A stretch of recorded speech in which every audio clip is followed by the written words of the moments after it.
Hi, Peter Charles here of Hooked Fly Fishing. And recently I've been putting out videos on line welding. And recently I put out one that it showed you how to join floater section to a sinker section. So I've showed you how to do a backhand loop that you would use on a sink tip or shooting head. I've showed you how to put the weld together where we're welding floater to sinker. Now we're going to do the tip loop in the sinking material. Now this stuff, as I said before, welds very quickly and doesn't tolerate being overheated. So if you put too much heat in, it's ruined. And yeah, it happens. So that could happen during this video. I might overcook something. So you get a chance to see if it goes wrong as well as goes right. Now, when I've been welding loops in the past, I have been trimming off the tip section at an angle. I don't bother with this material. This is T10. It's too thin. I mean, there's no gain in doing it. So I've got the smallest heat shrink I can make this fit in, okay? And that's another important part of welding sinking material. You want a relatively tight fit with your heat shrink before you start to weld. If you have a sloppy fit, it just makes this much more difficult to control. Okay, the first thing I do is I feed my heat shrink, the sinker into the heat shrink, and then I slide in the return loop, push it down, pull it through, give me some finger gripping room on either side. Now first we snug it down and then we weld.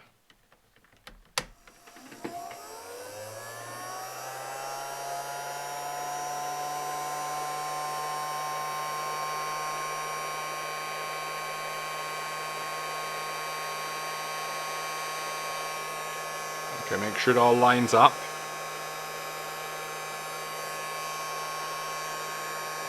Probably a good idea to put the glasses on.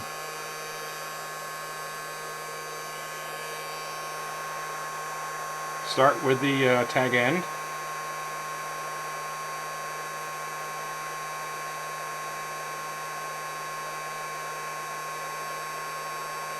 And as soon as you see it melt, move on to the next section. Don't sit there and pour the heat to it.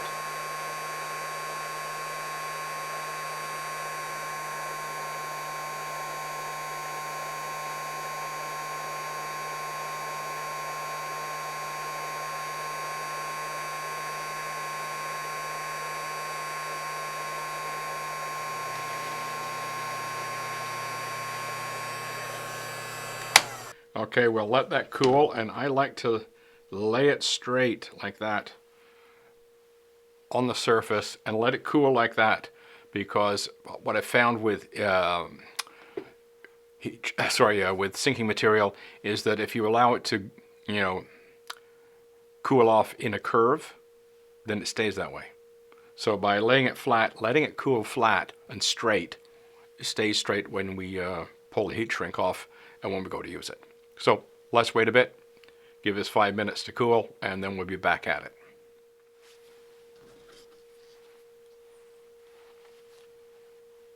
Okay, let's trim this off.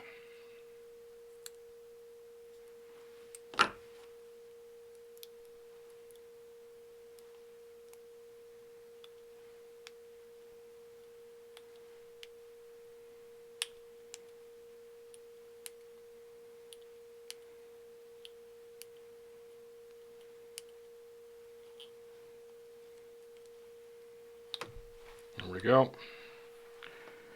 Let's take a look at it. You see my tag end has flowed in there quite well. So that's what you want to see at the tag end, and you do not want to see any depression in the main line, which is where my thumb and forefinger is. If you see a denting in there that you've overheated that spot, that's a weak spot, it will break there. And as you can see, sometimes when you go through this, you look at this and say, well, gee, there's a few spots in there that are not perfect. I could have done a little bit better job. You know what? Don't sweat it. If you got a little spot in there that doesn't look totally closed, don't worry about it. It's not that big a deal. Because overcooking these things is worse than slightly underdone. All right?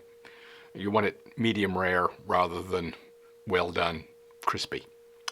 So there's our sink tip loop ready to go. This is T10. You can use T7, T14, T11, doesn't matter. Whatever you choose to use.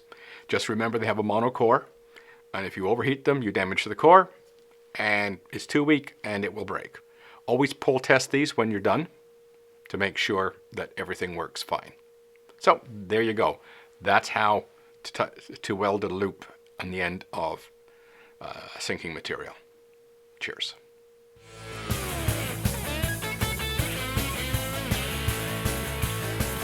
Fish. Good one.